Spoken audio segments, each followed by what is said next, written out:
Cierra sus ojos, por favor, un segundo. Vamos a hacer una oración antes de comenzar.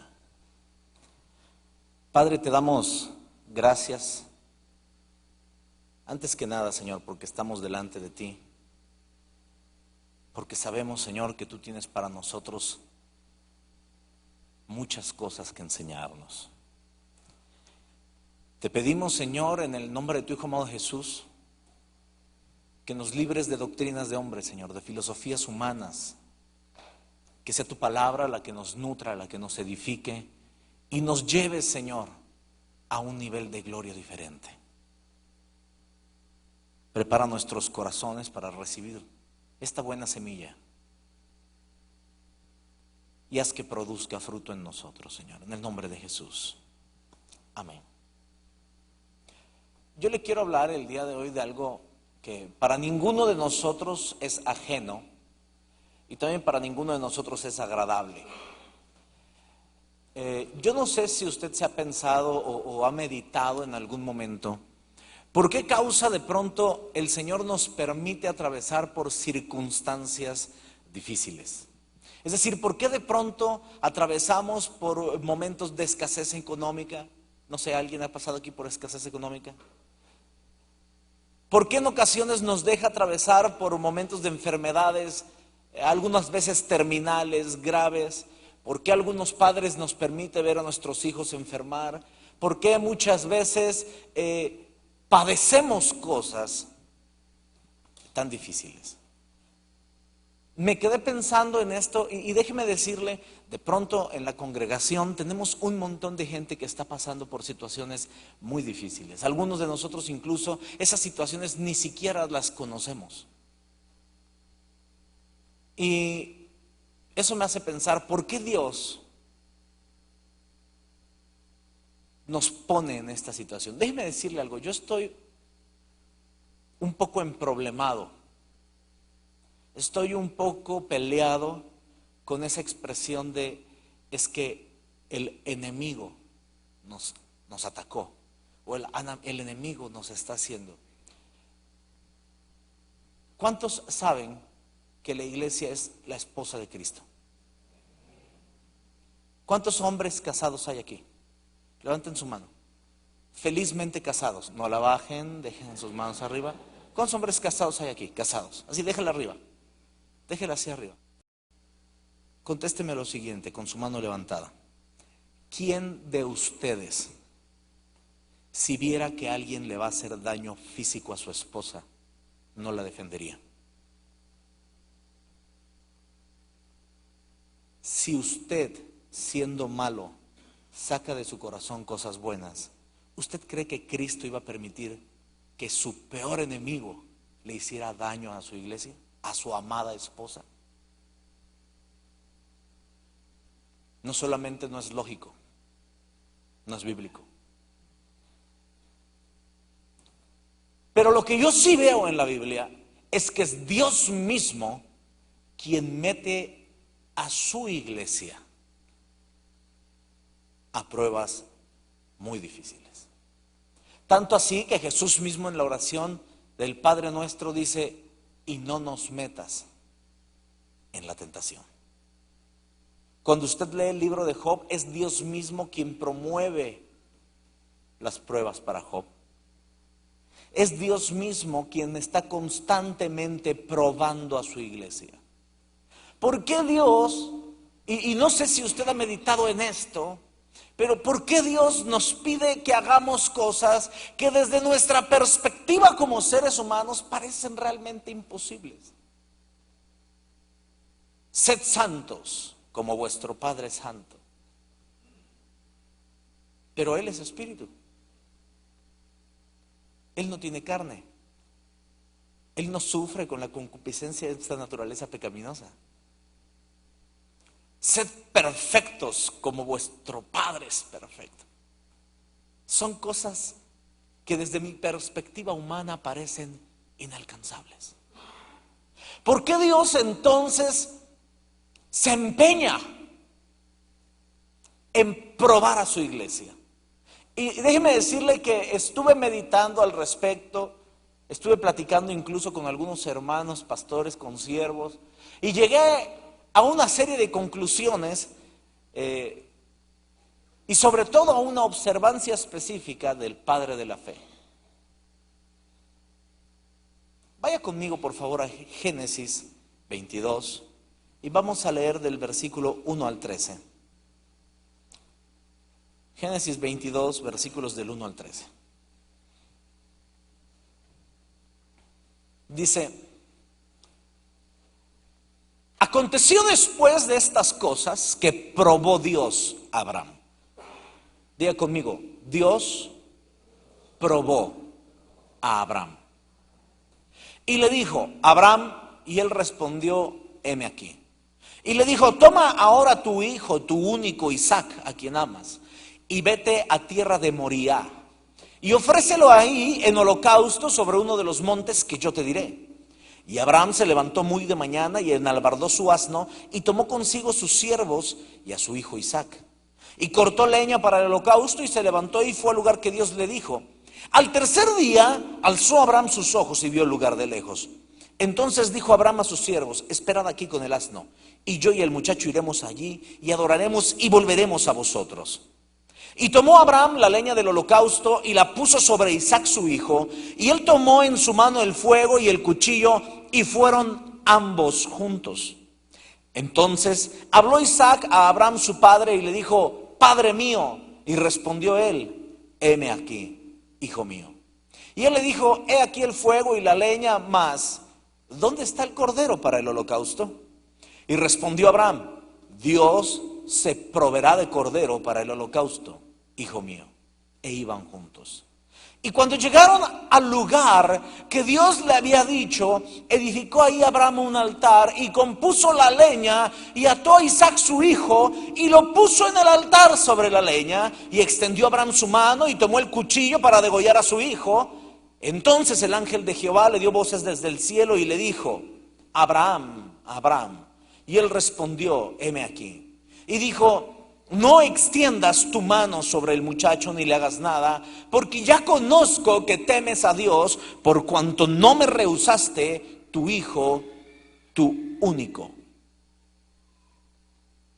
Entonces alzó Abraham sus ojos y miró, y he aquí sus espaldas un carnero trabado en un zarzal por sus cuernos, y fue Abraham y tomó el carnero y lo ofreció en holocausto en lugar de su hijo. Déjeme decirle que este pasaje,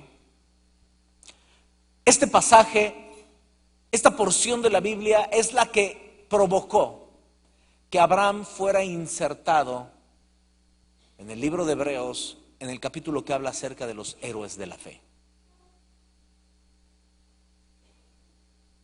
Abraham no solamente es un héroe de la fe, sino que la Biblia lo llama el padre de la fe.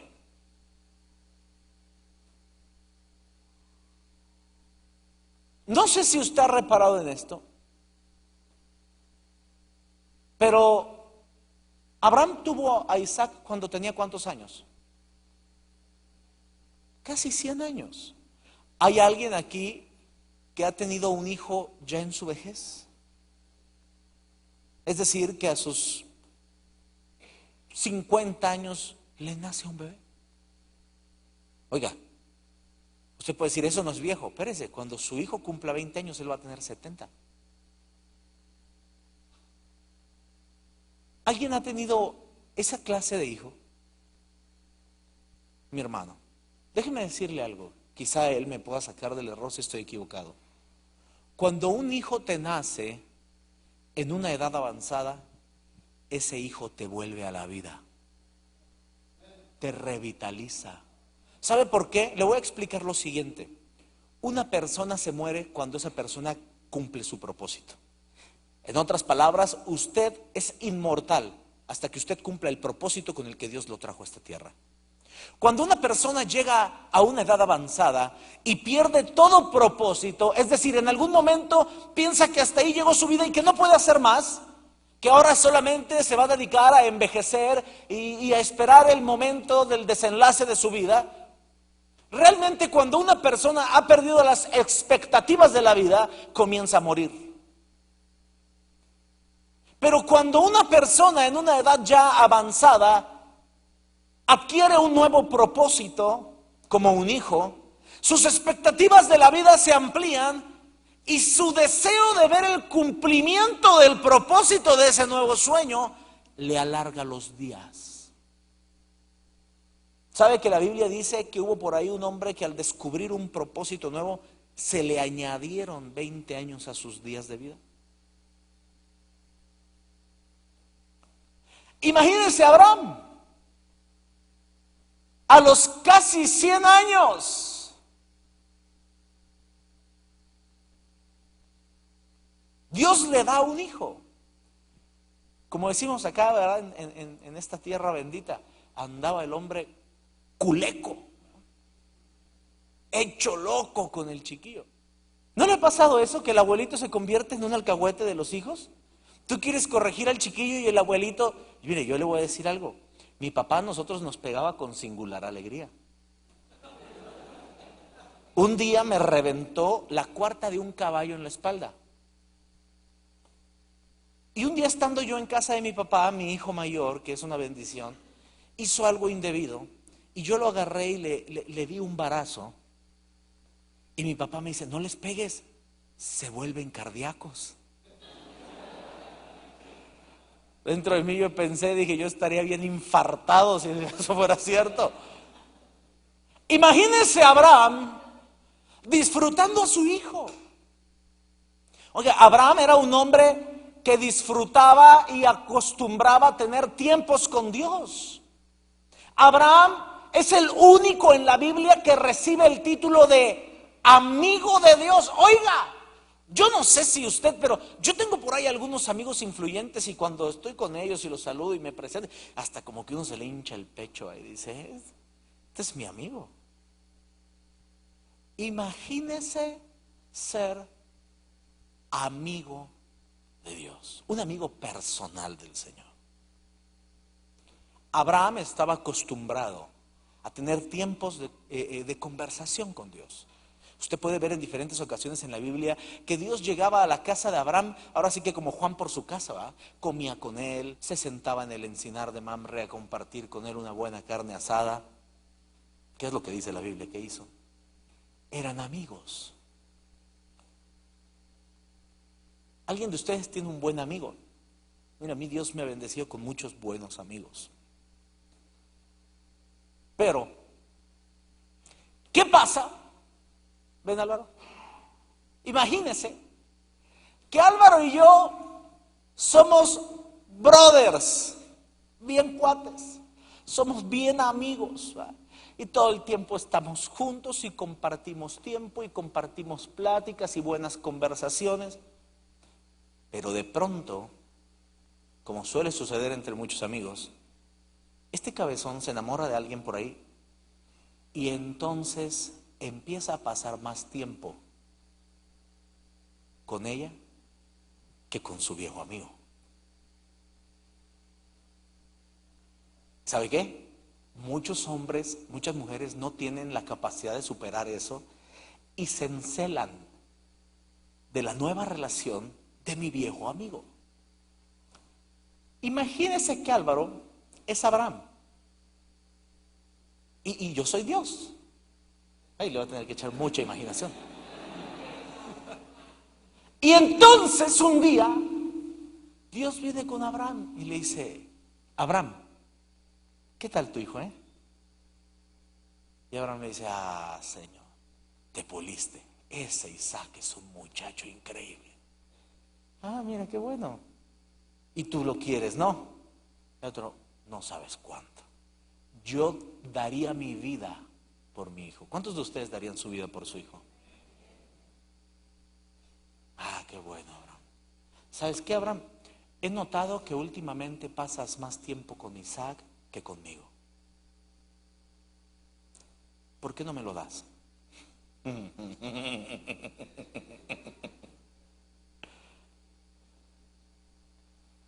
¿Usted se ha puesto a pensar en eso? De pronto un día Dios llega y le dice a Abraham, siento que tu hijo se está interponiendo en la relación que tú y yo tenemos. Y oiga, déjeme decirle algo, Dios no acepta competencia. Dios es celoso.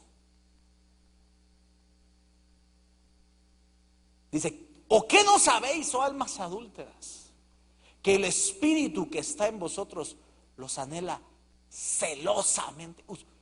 No levante la mano, pero alguien aquí tiene un marido celoso, una esposa celosa, no levante la mano. Sabe a lo que me estoy refiriendo. De eso que apenas la esposa va a la tienda y ¿por qué tardaste? Es que había mucha gente. ¿Y eso qué? Te tardaste 10 minutos. ¿Qué hiciste? Dios es celoso. Y hay gente que quiere ayudarle a Dios a decir, bueno, es que Dios no es celoso como nosotros. Sí, es celoso como nosotros. No acepta competencia. Él no puede aceptar que haya algo o alguien que se interponga en tu relación con Él. Para Él es primero Él, después Él, al final Él, y si sobra algo, también es Él.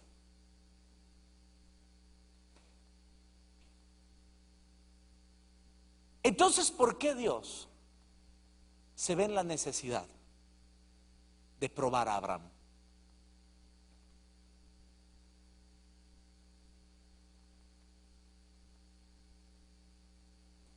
Déjeme decirle, Dios ve la prueba desde una perspectiva diferente a la que nosotros tenemos. Nosotros vemos la prueba como una oportunidad para fallar. Algunos, cuando íbamos a la escuela y teníamos un examen, nos preocupaba muchísimo no aprobar. Pero la perspectiva de Dios no es hacernos caer, sino es hacernos crecer. El objetivo de un examen en la escuela tiene como principal propósito evidenciar tu capacidad y también la del maestro. Porque en una clase donde todos reprueban, eso me dice a mí que hay un mal maestro ahí. Un buen maestro tiene como objetivo no que todos reprueben, sino que todos aprueben con excelencia. Dios quiere a través de la prueba promover nuestro crecimiento. Vaya conmigo por favor a Santiago capítulo 1. Y vamos a leer del versículo 2 al versículo 4. Dice: hermanos míos, tened por sumo gozo cuando os halléis en diversas pruebas, sabiendo que la prueba de la fe produce paciencia.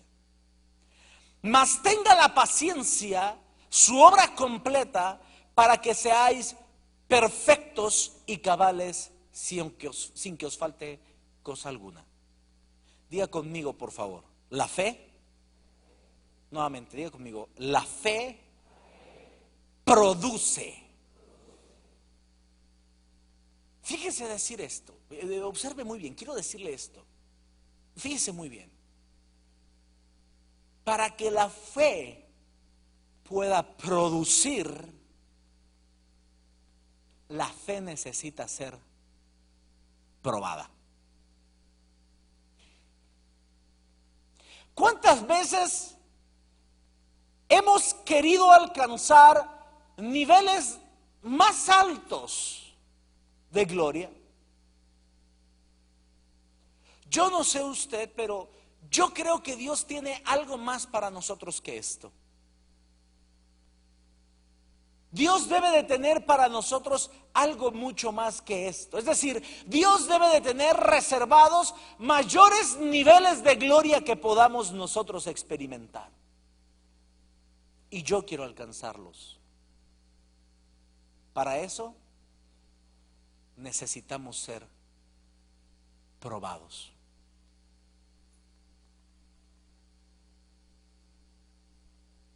La única manera de tener una fe productiva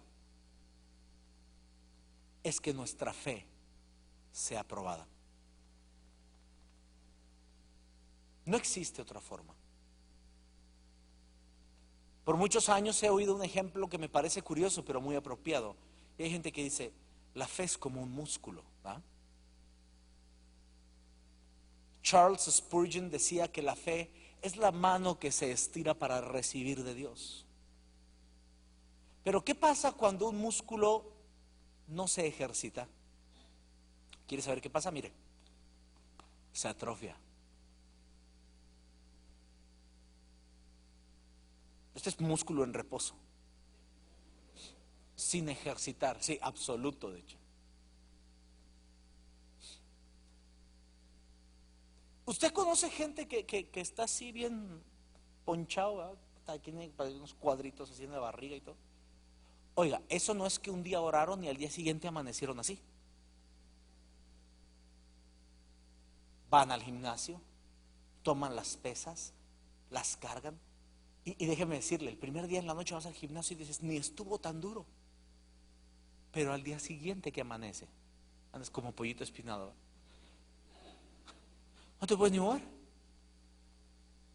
La prueba no fue ir el primer día. La prueba es volver a ir al segundo día, cuando estás adolorido. Esa es la prueba. Cuando al día siguiente no puedes ni caminar. Pero la única manera de producir un resultado es siendo probado. Pero fíjese bien, dice, sabiendo que la prueba de vuestra fe produce paciencia. ¿Cuántos de nosotros cuando estamos en nuestras casas y tenemos por ahí una diferencia con la esposa, con los hijos, o tenemos una situación que enfrentar, no decimos, Dios mío, dame paciencia? Y Dios dice, con mucho gusto. Tenemos que probar tu fe para que tu fe produzca paciencia. Pero hay una parte también interesante aquí. Dice, mas tenga la paciencia su obra completa, para que seáis perfectos y cabales, sin que os falte cosa alguna. Déjeme decirle que perfecto no es sin error. Perfecto no quiere decir sin error. De hecho, el mismo imperfecto diccionario dice que perfecto es completo, pero no sin error. La palabra griega que se traduce como completo es la misma palabra que en Hebreos 10:14 se utiliza para decir que hizo perfectos con una sola ofrenda y para siempre los santificados. Y la palabra perfecto habla de madurez. ¿Usted ha visto una manzana madura? Esa manzana quizá en la cáscara tenga pequeñas abolladuras, hasta por ahí algún hoyito o un decoloramiento por el sol, pero esa manzana está perfecta, porque no le falta nada, está completa. La segunda palabra dice perfectos y cabales. ¿Sabe qué es cabal? Cuando usted va ahí al mercado y compra 1 kilo de frijol y luego llega a su casa y vacía el frijol y hay que limpiarlo, ¿verdad? ¿Por qué? Trae piedritas, trae ahí hojitas, algunas veces hasta tuercas encuentras ahí. Y si le quitas toda esa basurita, lo vuelves a meter a la bolsa y lo pones en la pesa, ya no es 1 kilo. Es decir, aquí en México nos venden kilos de 800 gramos.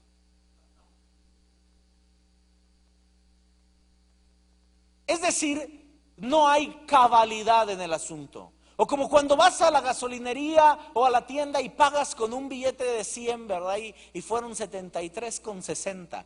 Y por alguna razón inexplicable, la persona que te vendió, haciendo uso absoluto de su anarquía, decide que 73,60 es el equivalente a 74. Y entonces te llevó al baile con 40 centavos y te devuelve únicamente 26 pesos.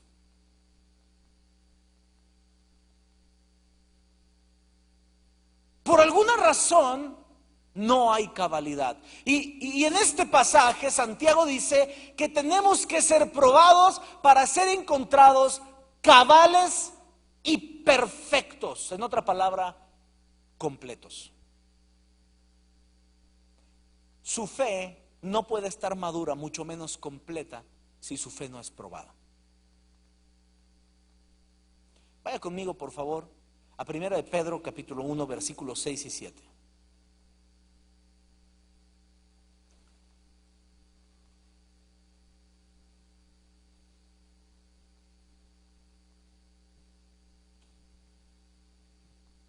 ¿Está conmigo?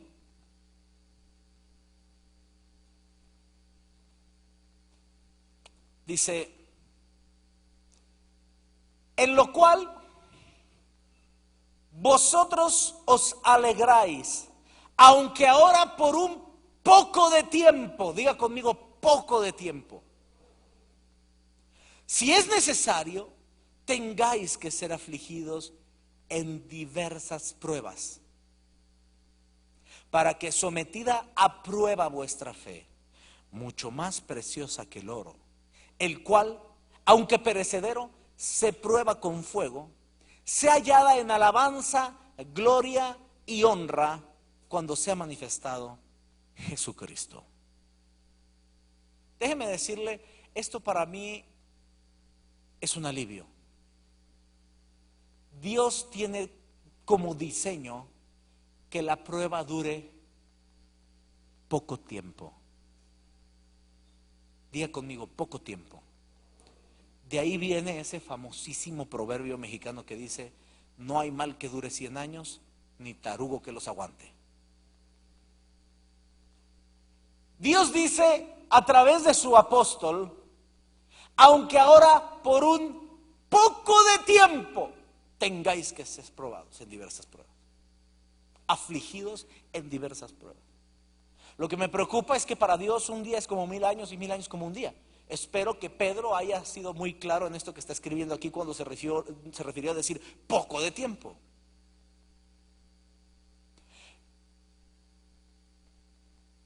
No hay prueba que sea eterna. El diseño que Dios tiene para nosotros en la prueba es por un poco de tiempo. Pero después, la parte que más me gusta de este pasaje, dice, el cual aunque perecedero se prueba con fuego, se hallado en alabanza, gloria y honra cuando sea manifestado Jesucristo. Yo le quiero preguntar a usted, ¿dónde usted cree que se deba de manifestar Jesucristo? ¿En los cielos? ¿Dónde? El apóstol Pablo en Romanos 8, no lo busque, pero dice, pues tengo presente que la aflicción la aflicción del presente no es comparable con la gloria venidera que en nosotros ha de manifestarse. Diga conmigo, Cristo se manifiesta en mí. Pero ¿cómo se manifiesta? A través de la prueba. Le voy a poner un ejemplo. ¿Cómo voy a manifestar a Cristo? Oiga, hay versículos en la Biblia que, déjeme decirle siendo completamente sincero, yo quisiera borrarlos de la Biblia. Quisiera cortarlos y eliminarlos, pero resulta que están ahí y no puedo hacer nada. Entonces la Biblia dice, bendecid a los que os persiguen. Yo digo, rayos.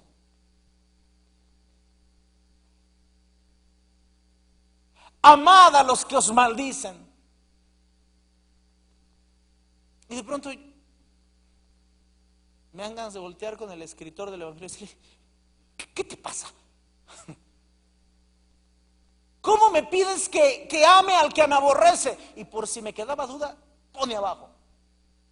Porque si amáis solo a los que os hacéis bien, a los que os hacen bien, ¿qué gracia tenéis? ¿No hacen esto también los gentiles?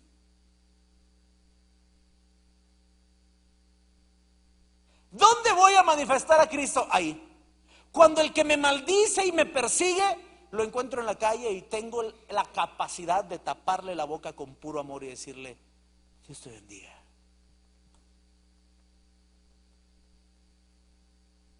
Qué gusto verte. Porque la única manera en que yo puedo manifestar a Cristo es a través de la prueba. Oiga, le voy a ser sincero, por dentro yo estaba que me moría, quería tragármelo a mordidas. Dije, ahorita me las va a pagar. Pero le digo algo, hice lo correcto. Y no es que fuera hipócrita. ¿Por qué? Porque mi carne, esta carne no quería hacerlo. Pero la única manera en que yo podía manifestar a Cristo en mí era haciendo lo que yo no quería hacer. Cuando pasan la canastita de los diezmos, oiga, yo no quiero diezmar. Voy a ser sincero, ¿a quién de aquí le encanta diezmar? A nadie. Sacas la cartera y ves y dices, uno menos. Casi lo ves y dices, adiós, dulce amor, que nunca te voy a volver a ver. Yo recuerdo una ocasión, cuando yo estaba más chavillo, todavía estaba soltero, algún pastor por ahí bueno para sacar lana predicó acerca de la ofrenda, y yo me acuerdo que saqué un billete de 100 y ofrendé, ¿verdad? Y pasó mucho tiempo hasta que volví a ver uno. Entonces de pronto un día cuando me llegó una adhesión le dije, ¿tú, indio, dónde andabas? Oiga, a nadie nos gusta diezmar. ¿A quién le gusta diezmar? No. La única manera de manifestar a Cristo es ahí. Le voy a decir por qué. Porque hay veces que yo tengo lo justo para mí y sacar de mi bolsa para poner y oiga, nadie me garantiza que es cierto que Dios me va a bendecir. Nadie. Tiene que ser probada mi fe. Porque no hay un contrato ahí que donde Dios firmó. No. Alguien dice que Dios dijo, que ayer el profeta dijo que Dios le había dicho que Dios me iba a bendecir. Y yo le tengo que creer.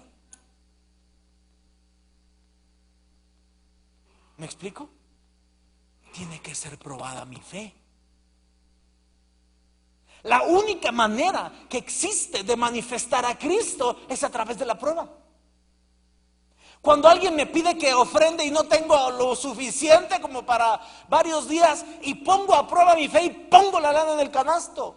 Cuando encuentro en la calle la persona que me ha hecho mal, que me ha agraviado, que me ha dañado, y entonces le enseño la naturaleza de Cristo en mi vida y le tapo la boca con puro cariño. Oiga, y le voy a decir algo. Eso es todavía más tortuoso.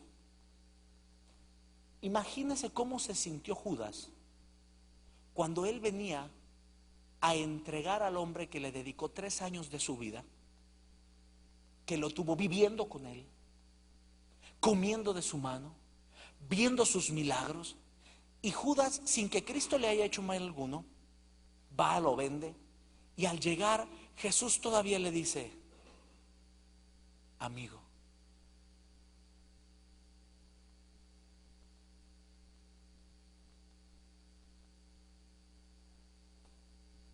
¿qué cree que pasó en la cabeza y en el corazón de Judas? Yo creo que esa palabra taladró tan fuerte en su corazón que el cargo de conciencia no lo dejó, de modo que fue y se ahorcó.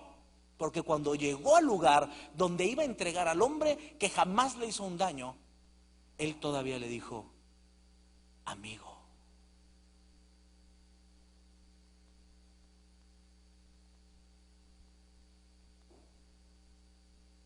Es la única manera.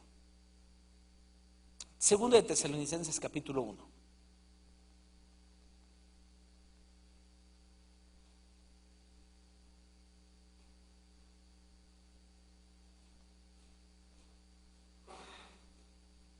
Segunda de Tesalonicenses capítulo 1, versículos 4 y 5.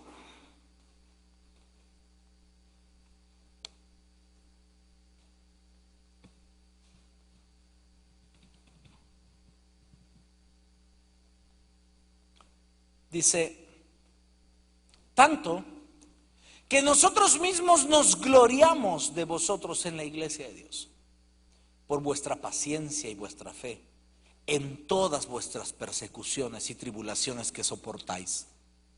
Esto es demostración del justo juicio de Dios, para que seáis tenidos por dignos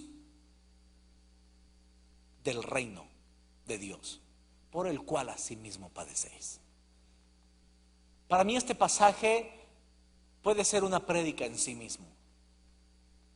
Lo primero que Pablo dice es, yo me glorío de que tú puedas soportar las pruebas que estás soportando.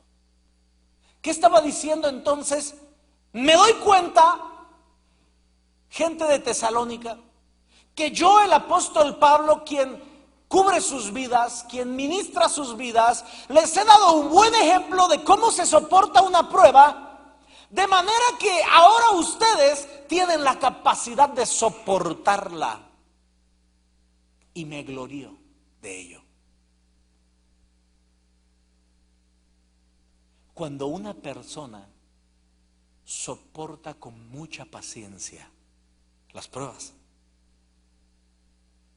la vida de esa persona trae gloria al nombre de Dios. Pero cuando no somos dignos de soportar la prueba y reaccionamos en nuestras pasiones, en nuestra carnalidad, lejos de traer gloria, traemos vituperio al nombre de Cristo. Increíblemente, después dice, esto es demostración del justo juicio. ¿Sabe qué está diciendo? Esto demuestra el justo proceder de Dios. Esta es la forma como Dios actúa, que seas probado. ¿Y sabe qué? Quizá muchas veces no hemos reaccionado bien a la prueba al inicio, pero nunca es tarde para comenzar a reaccionar bien. Porque como ya dijimos, el diseño de la prueba es por corto tiempo. Pero yo aprendí una expresión del hermano Darío que estuvo con nosotros ahí el fin de semana pasado y que me causa gracia. Dice que, y esto ya lo he mencionado yo en otras ocasiones aquí, creo que usted lo debe de saber. El camino de Gosén en Egipto a Cades Barnea en Canaán eran 11 jornadas de camino, es decir, 6 días y medio de camino.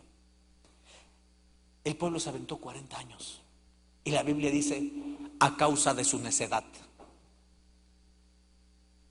A causa de su necedad. Es decir, quizá estaban a punto de llegar a Cades Barnea y se pusieron a renegar en contra de Moisés. Y el Señor les dijo, otra vueltecita.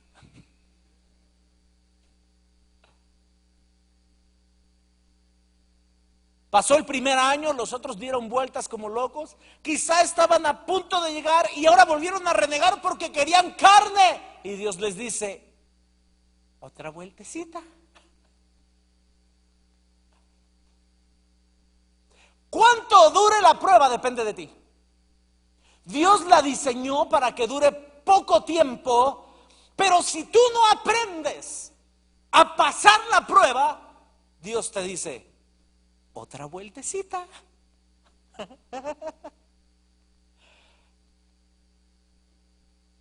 Lo increíble de todo esto es que ese es el justo proceder de Dios. El justo juicio de Dios se manifiesta en que debemos de ser probados para ser dignos del reino. Diga conmigo, digno del reino. Oiga, la iglesia no es el reino.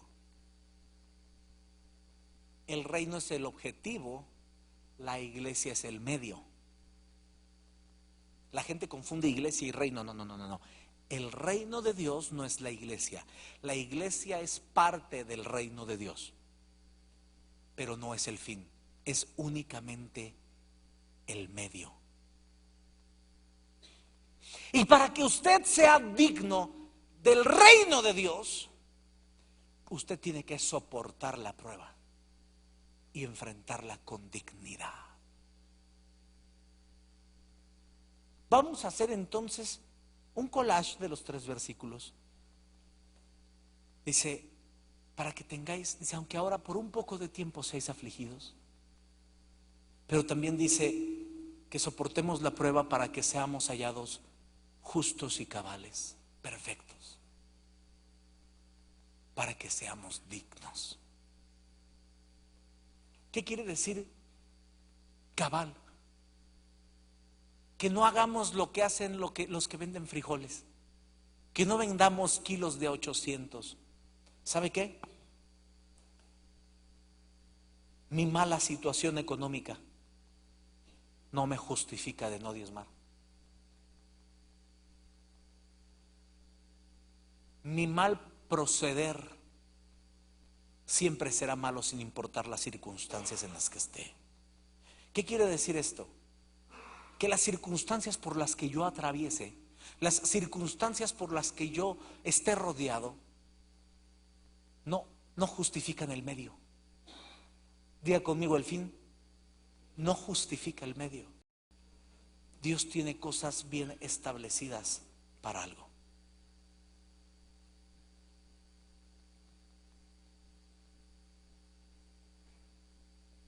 Dios no justifica que yo robe porque tengo hambre. Él quiere que mi fe sea probada. Y manteniéndome en mi integridad, Él me proveerá sin que yo tenga que robar. Y entonces seré tenido por digno del reino de Dios.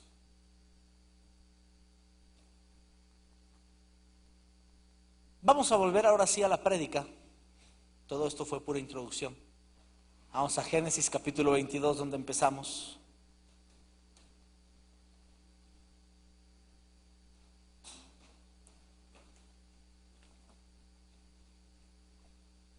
Y sabe, yo estoy cansado de prédicas que son diagnósticos sin solución. ¿Cuántas veces hemos oído diagnósticos sin solución? El problema es este, y este, esto está mal, esto se debe de hacer, bla, bla, bla, bla. Ok, ya me dijiste todo lo que está mal. ¿Y ahora cómo lo corregimos? Yo creo que la mejor manera de enfrentar la prueba, yo creo que el mejor modelo de cómo enfrentar la prueba, lo encontramos precisamente en el Padre de la Fe, que enfrentó una de las pruebas más grandes que cualquier hombre pueda enfrentar. Mire muy bien. Vamos a ver los aspectos importantes a través de los cuales Abraham venció la prueba. Génesis 22, versículo 1 dice: aconteció después de estas cosas que probó Dios a Abraham y le dijo: Abraham, y él respondió: heme aquí. Y le dijo Dios: toma ahora tu hijo, tu único, tu unigénito, Isaac, a quien amas, y vete a tierra de Moriah y ofrécelo ahí en holocausto sobre uno de los montes que yo te diré. Fíjese cómo es Dios. No nos da opción. Viene y le dice a Abraham: dame a tu hijo, tu único hijo. Y luego le hace un énfasis: al que amas. Porque Abraham, como muchos de nosotros, pudiera haber recurrido a la sagacidad humana, y cuando Dios le dice: dame a tu hijo, como no, Señor, Ismael, ven para acá. El Señor le dice: no, dame a Isaac, a tu único hijo. Porque Abraham, a mí no me engañas, yo sé que a Ismael no lo consideras tu hijo. Dame al que amas, dame a Isaac.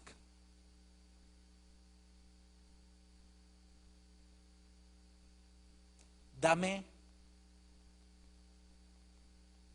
al que últimamente está estorbando la relación entre tú y yo.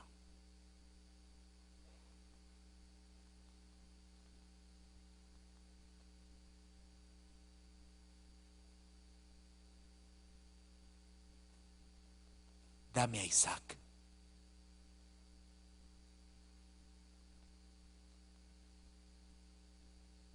No hay opción. Piense por un momento. Para usted, ¿quién es Isaac? Para muchos pastores la iglesia se convierte en Isaac, ¿sabe? Para mí, algún tiempo, mi Isaac fue mi iglesia. No había nada más importante para mí que la iglesia. Y estaba tan ocupado en la iglesia del Señor que me olvidé del Señor. Estaba tan ocupado en ofrecer una alabanza de calidad en la iglesia que a mí no me interesaba si Dios la recibía o no la recibía, si le gustaba o no le gustaba. A mí me gustaba cómo se oía. ¿Cuál es tu Isaac? Para muchos Isaac es el trabajo. Para muchos Isaac son literalmente sus hijos. Déjame decirte, si hay algo que tú más amas, no me contestes, piénsalo para ti. Eso que tú más amas, Dios te lo va a pedir.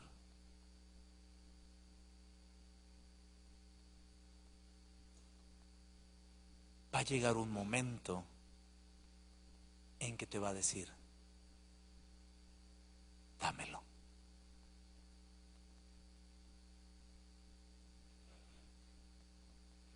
Para mucha gente su Isaac es el dinero. Lo increíble del asunto es que si no se lo das, Él lo va a tomar.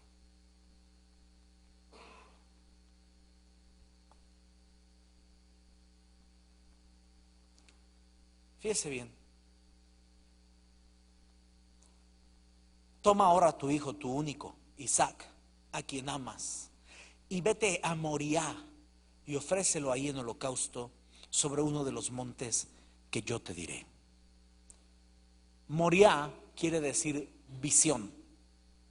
El monte Moriah es un monte que está adelante del monte de Sión en Jerusalén y tiene a las faldas el monte Calvario. Moriah quiere decir visión, es el monte de la revelación. Dios le dijo a Abraham, vas a ir a Moriah y ahí me vas a ofrecer a tu hijo. Lo que le estaba diciendo es, vas a tener una revelación delante del monte de Sión, el monte de mi presencia. El monte que está arriba del sacrificio del monte Calvario. Déjeme decirle que el monte Moriah y el monte de Sión hacen una explanada donde se asienta el templo de Jerusalén. Dios le dijo, vas a ir ahí. Y ahí vas a ofrecerme a tu hijo. Moriah quedaba a 5 días de camino de la tierra donde Abraham estaba. Déjeme decirle que Isaac no era un niño como muchos piensan. Isaac de hecho debería tener alrededor de 17 años. Esa es la causa por la cual dice que Abraham le entrega la leña para que él la cargue.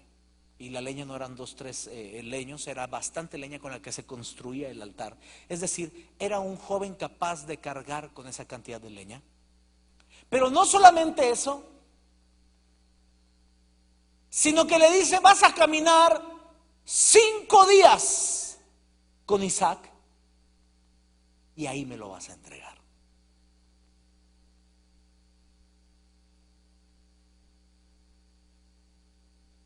Yo creo que Abraham pudo haber puesto muchos pretextos. Abraham le pudo haber dicho, Señor, aquí hay montes más cerquitas, ¿para qué hasta allá? Aquí están cerquita otros cerritos ahí.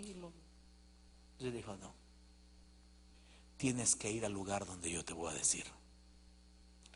Ahora imagínese a Abraham caminando con Isaac por 5 días y diciendo, qué hijo tan bonito tengo. Si supiera que se va a morir.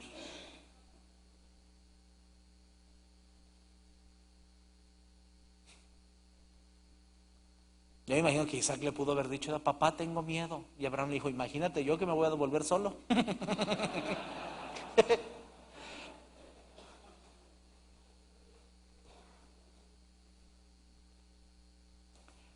Imagínese a Abraham, que amaba entrañablemente a su hijo Isaac, caminando con él por 5 días, conviviendo con él quizá los últimos minutos de su vida.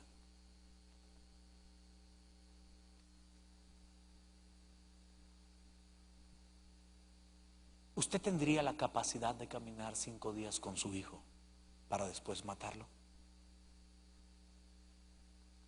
Porque no quiero ser grotesco, pero creo que es necesario que usted comprenda lo siguiente. El holocausto tenía un procedimiento que se debía de seguir al pie de la letra.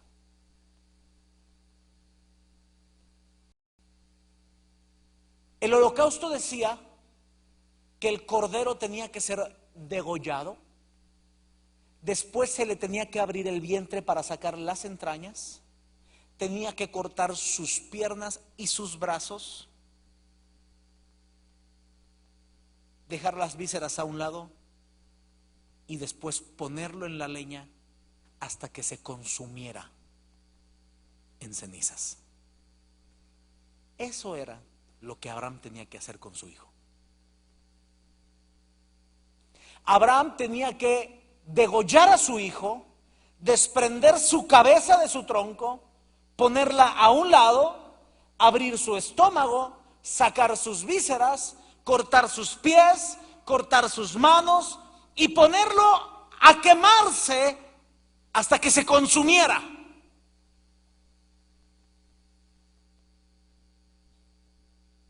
Ahora que sus hijos regresen de la clase, véalo y dígame si usted tiene la capacidad de hacer eso. Por eso Abraham es el padre de la fe. Eso era lo que Abraham tenía que hacer con su hijo. Literalmente lo iba a descuartizar para después quemarlo.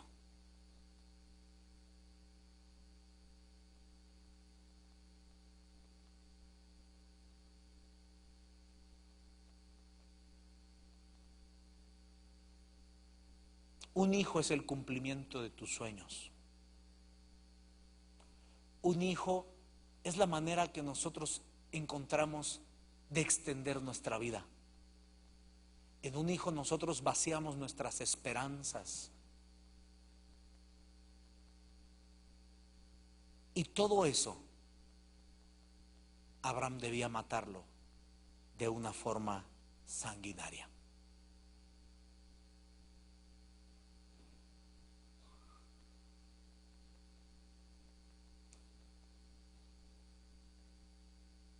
Versículo 3 dice: y Abraham se levantó de mañana y enalbardó su asno y tomó consigo 2 siervos suyos y a Isaac su hijo, y cortó leña para el holocausto y se levantó y fue al lugar que Dios le dijo. Mire qué interesante.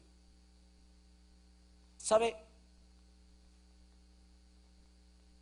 Bardo, Álvaro, Jaime, Jorge, Gus, hermano Mario, cualquiera de los que estamos aquí, hemos atravesado por pruebas.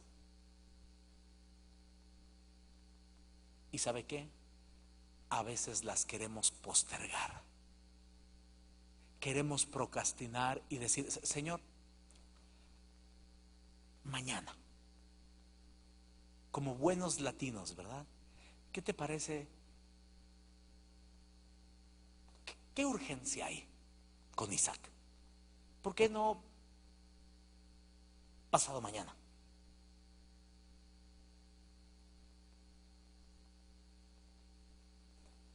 Cuando llegó el momento que Abraham tenía que enfrentar la prueba más grande de su vida, desprenderse de su hijo,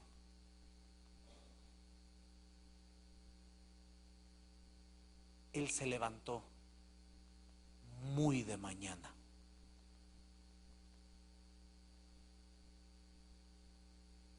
No ganó tiempo. No ahorró unas horas de convivencia con su hijo. Se levantó tempranito. La Biblia dice que cuando David se iba a enfrentar a Goliat y Goliat le gritaba y lo ofendía, la Biblia dice que David se apresuró a la línea de batalla. Déjeme le digo algo: cuando la prueba más grande de su vida llegue a usted, apresúrese a enfrentarla, porque mientras más rápido la encuentre, más rápido saldrá de ella. Se levantó temprano Abraham.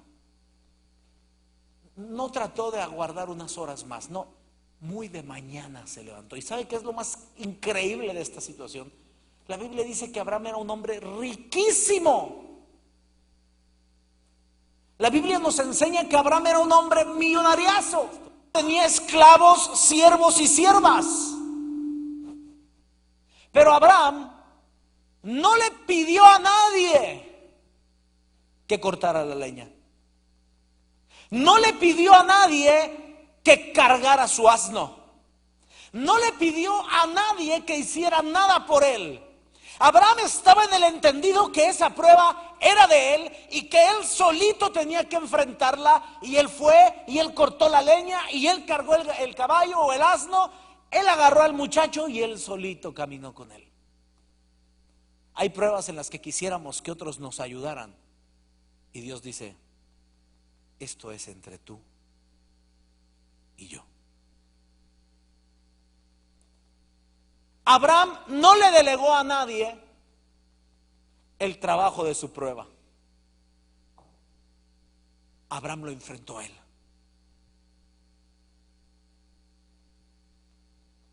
Permítanme cortar la leña en la que voy a quemar a mi hijo y permítanme cargar el asno que nos va a acompañar.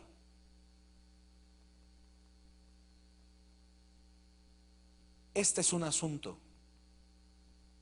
entre Dios y yo.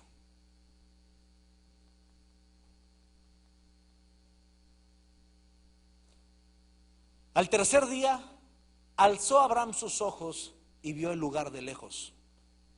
Entonces dijo Abraham a sus siervos: esperad aquí con el asno, y yo y el muchacho iremos hasta allá y adoraremos y volveremos a vosotros. Ese es el versículo que metió a Abraham entre los héroes de la fe. Abraham les estaba diciendo: el muchacho y yo vamos a ir, lo voy a degollar, lo voy a descuartizar, lo voy a quemar, lo voy a dejar hecho cenizas, y de las cenizas Dios me lo va a devolver y volveremos los dos a vosotros. Hay gente que dice: Abraham no le iba a hacer daño. No, sí, pensaba matarlo y consumirlo. Pero la fe de Abraham era tan grande que él decía: yo sé que Dios tiene la capacidad de devolverme a mi hijo de las mismas cenizas. Déjeme decirle algo a usted que me está escuchando: si estos muros se cayeran y esta iglesia desapareciera, Dios mismo de las cenizas es capaz de levantar algo más glorioso, porque depende de Él. Y no hay un hombre que pueda hacer esta obra, porque el edificador es Dios. Dios sustenta a su iglesia. Abraham les estaba diciendo: vamos a ir, y cuando el sacrificio esté consumado, mi fe es que Dios va a cumplir su promesa, y el que me dijo que de Isaac me levantaría descendencia, me va a levantar descendencia devolviéndome a mi hijo aún de las cenizas. Porque lo que Dios dice, Dios lo cumple. Porque delante de Dios no hay diablo que se interponga entre sus planes. No hay gobierno que pueda obstruir su trabajo. No hay nadie que pueda decir que no se hará. Porque Dios habla y Dios cumple. Dios habla y los mares se abren. La tierra tiembla. El cosmos mismo reconoce la autoridad de Dios. Las estrellas claman gloria a Dios y Él les habla por su nombre. Delante de nuestro Dios no hay nadie que pueda resistir a su palabra. Y si Él dijo: en Isaac me levanta descendencia, de las cenizas me lo devuelve y me lo va a levantar. Lo que Dios dijo que iba a hacer con usted y con este lugar, con pastor, sin pastor, con gente, sin gente y por encima de la gente, Dios lo va a hacer.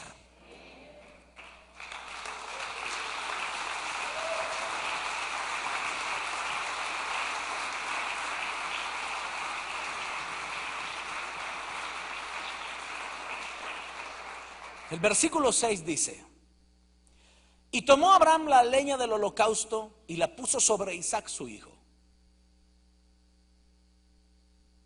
Y él tomó en su mano el fuego y el cuchillo, y fueron ambos juntos. Entonces habló Isaac a su padre y le dijo: Padre mío. Y él le respondió: heme aquí, mi hijo. Y él le dijo: he aquí el fuego y la leña, mas ¿dónde está el cordero para el holocausto? Déjeme le digo algo.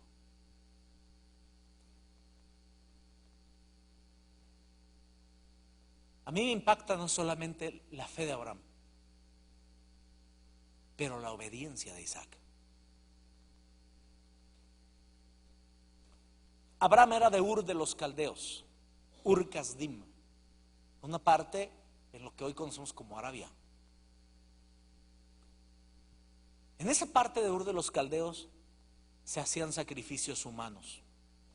La gente sacrificaba a sus hijos para que hubiera lluvia. Isaac sabía que Abraham era de Ur de los Caldeos. Isaac había escuchado que en la tierra de su padre mataban a sus hijos.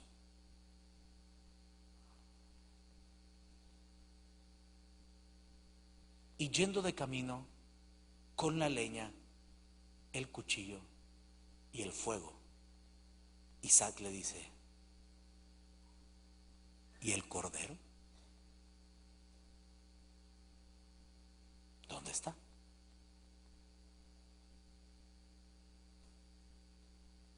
Y es ahí donde Abraham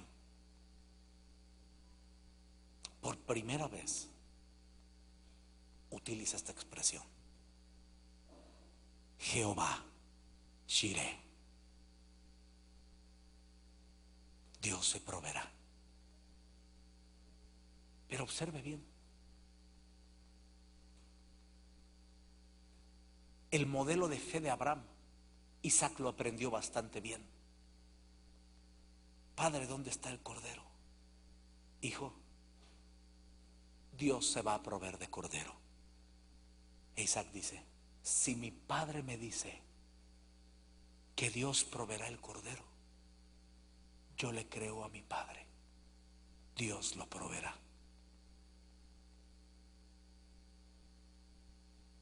Padre de familia que me está escuchando, usted es el responsable de la fe de sus hijos. La forma en que usted les manifiesta a Dios a ellos será como ellos creerán en usted. La fe ciega de Abraham en Dios era la misma fe ciega de Isaac en Abraham. ¿Sabe qué es lo increíble? Padre, ¿dónde está el cordero? Hijo, Jehová Jireh. Esa expresión no solamente quiere decir Dios dará. La esencia y el contenido mismo de la palabra es: hijo, si Dios no tuviera cordero que darnos, Él mismo se proveería como cordero.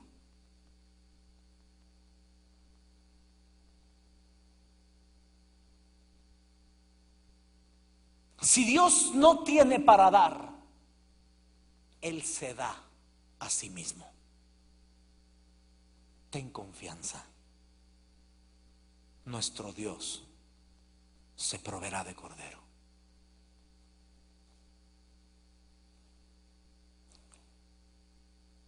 Versículo 8. Y respondió Abraham: Dios se proveerá de cordero para el holocausto, hijo mío. E iban juntos. Y cuando llegaron al lugar que Dios le había dicho, edificó ahí Abraham un altar y compuso la leña y ató a Isaac su hijo y lo puso en el altar sobre la leña. Oiga,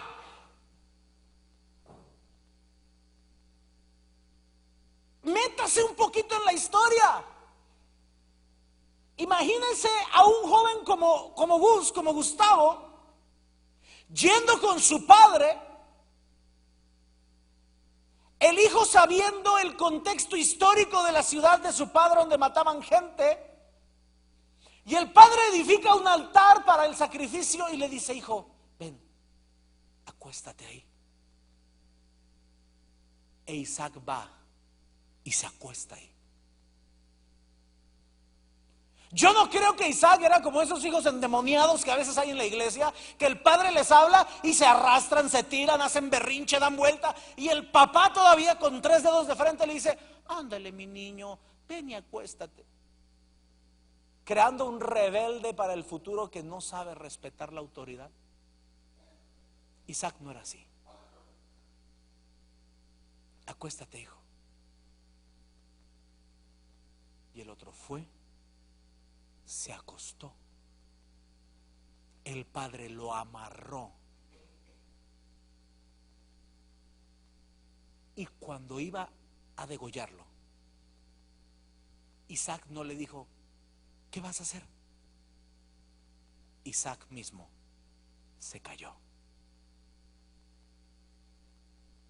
Porque la fe que Isaac había visto en Abraham ahora había sido transferida al corazón de Isaac. E Isaac podía decir: si mi padre dijo que Dios proveería el cordero, Dios es capaz de sustituirme a mí por un cordero. Y si mi padre dijo que volveríamos allá, vamos a volver. ¿A cuántos de ustedes sus hijos le creen de esa manera? Si mi papá dice que el domingo haremos esto, lo vamos a hacer. Yo confío en él.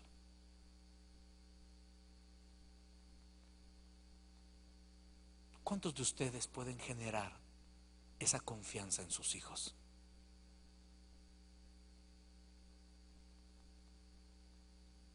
Y respondió Abraham, dice: y cuando llegaron al lugar que Dios le había dicho, edificó ahí Abraham un altar y compuso la leña y ató a Isaac su hijo y lo puso en el altar sobre la leña.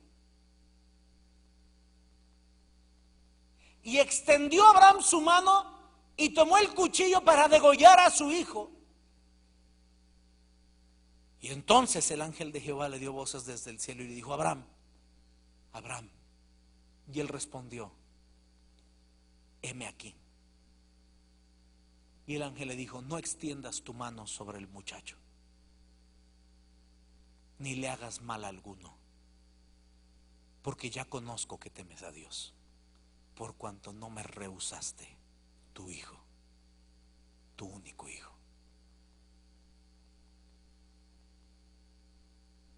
¿Se imagina lo que esto generó ahora en el corazón de Isaac? Cuando por fin entendió Isaac que Abraham sí lo iba a matar, y el ángel le dice: no, ahora entiendo que para ti nadie es más importante que Dios. ¿Se imagina al hijo oyendo la voz de Dios diciéndole a su padre: Abraham, yo sé que eres íntegro, que no me rehusas nada. Abraham, yo sé que tu hijo no es ningún obstáculo entre tú y yo. Isaac aprendió que nada era más importante que Dios. Por eso Dios es el Dios de Abraham, el Dios de Isaac y el Dios de Jacob. Una fe generacional transmitida de padre a hijo, no por devocionales diarios, no por prédicas dominicales, por la disposición que el hombre tenía para sacrificar lo que él más amaba.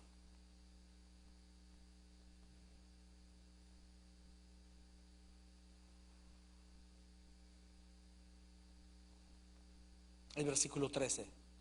Entonces alzó Abraham sus ojos y miró, y he aquí a sus espaldas un carnero trabado en un zarzal por sus cuernos.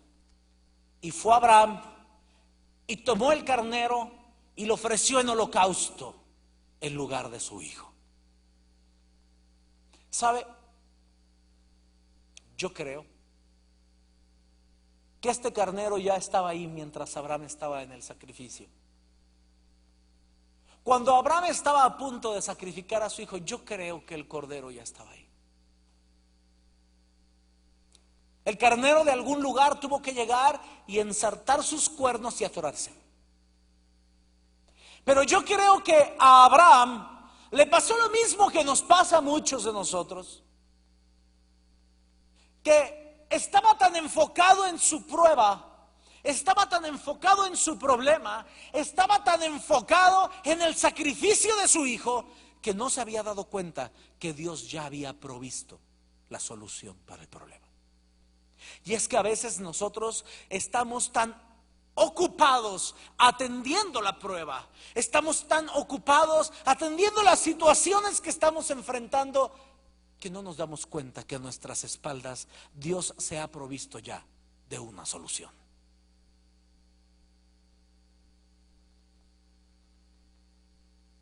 Y llamó a Abraham en lugar de aquel lugar Jehová Jireh. Por tanto se dice hoy, en el monte en el que Jehová se provee. Curiosamente,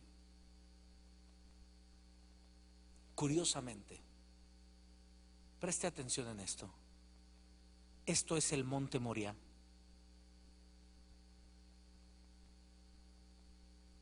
Y aquí abajito está el monte Calvario.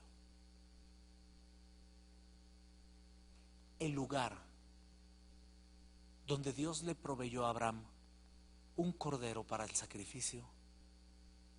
En ese mismo lugar Dios proveó un cordero para el perdón de sus pecados y los míos.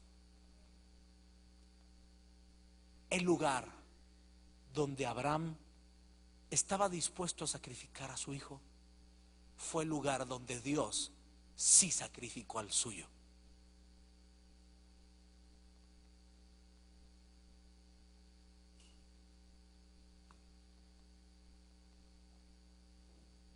Y llamó el ángel de Jehová a Abraham por segunda vez desde el cielo. Imagínese, métase un poquito en la historia. Imagínese que usted es Isaac y que usted está viendo cómo el ángel le habla a su padre y usted escucha estas palabras.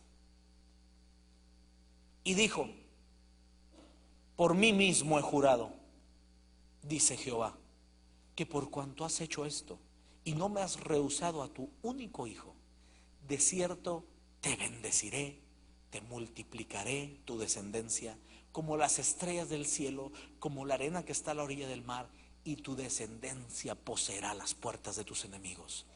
En tus simientes serán benditas todas las naciones de la tierra, por cuanto obedeciste mi voz.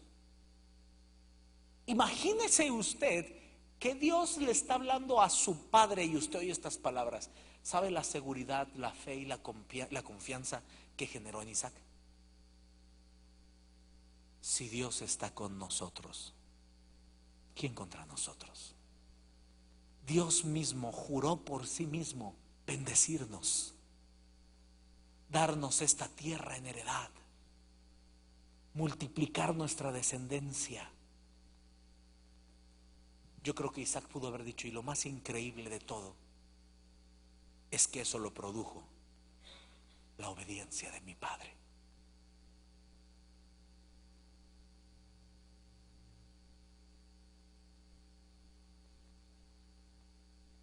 Yo no sé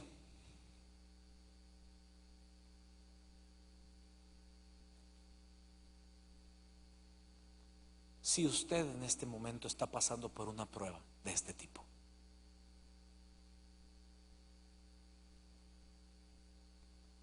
Déjeme decirle que yo he pasado por algunas pruebas.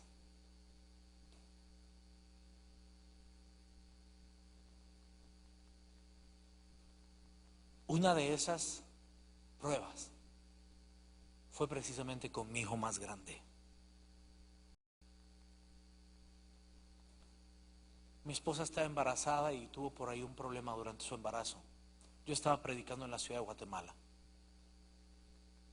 Y mi esposa me habló un día en la noche para pedirme que me regresara a Querétaro, donde radicábamos.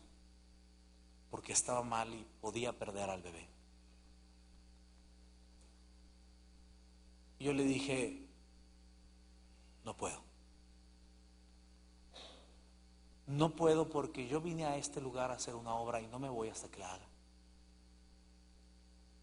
Cuando colgué,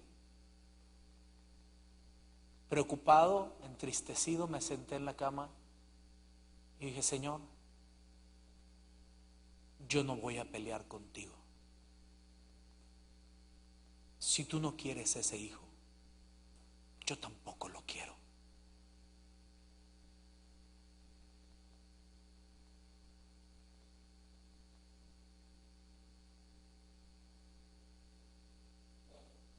En días pasados escuché todavía un testimonio peor aún. Mi hermano Darío nos platicaba que cuando él estaba joven, chiquito todavía, él se puso muy malo. Usted sabe lo que es la meningitis. Mucha temperatura, se puso mal. Y su padre había hecho un pacto con Dios, y su padre, el apóstol Norman Parish en Guatemala, dijo, la Biblia dice que Él se llevó mis enfermedades, yo jamás volveré a comprar medicina. Yo no quiero decir que esto así deba de ser, es un caso que él experimentó. Estando su hijo enfermo, la suegra ya se lo acababa, se lo tragaba, porque el otro no lo llevaba al médico ni le daba medicina. Y de tanto insistirle que le diera medicina, un día la suegra se molestó y le dijo, en tus manos está la vida de ese niño. Si se muere, es tu culpa. Y el hombre volteó y le dijo, prefiero que se muera mi hijo a que se muera mi fe.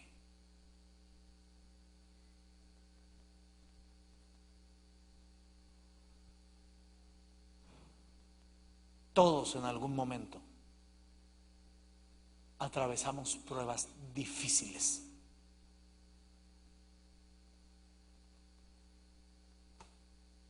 Lo importante es cómo la estamos enfrentando.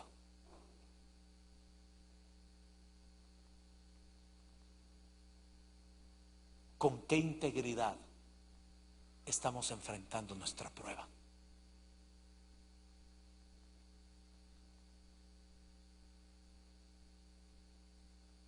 Nuestra fe tiene que ser probada.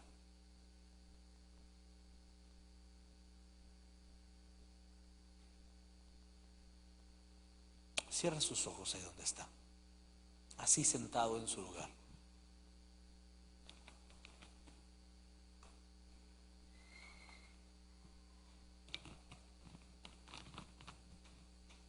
Todos mantengan sus ojos cerrados, por favor. Todos mantengan sus ojos cerrados.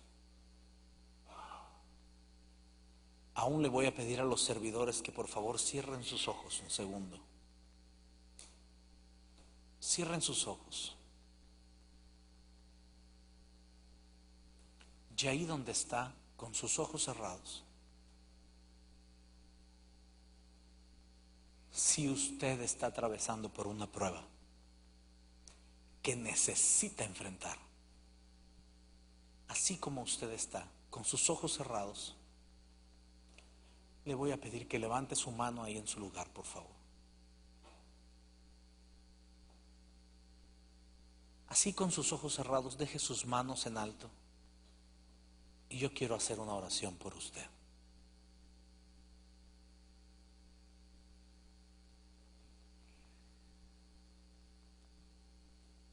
Señor,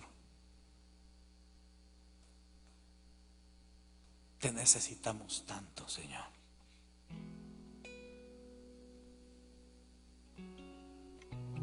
Y en los momentos de necesidad, en los momentos de prueba, Señor, necesitamos que tú nos guíes al monte Moriah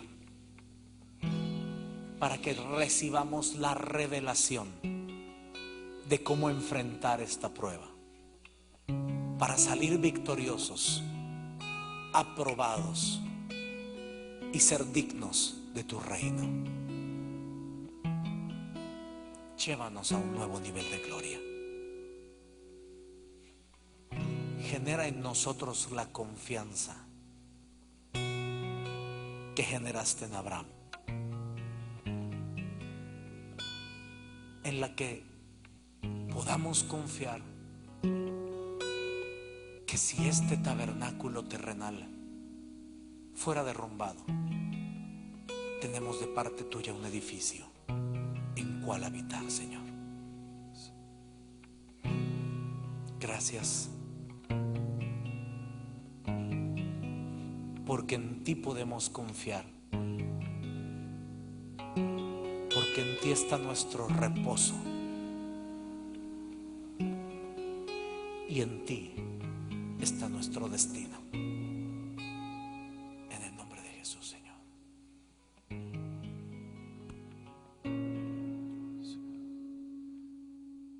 Tu mano me sostiene.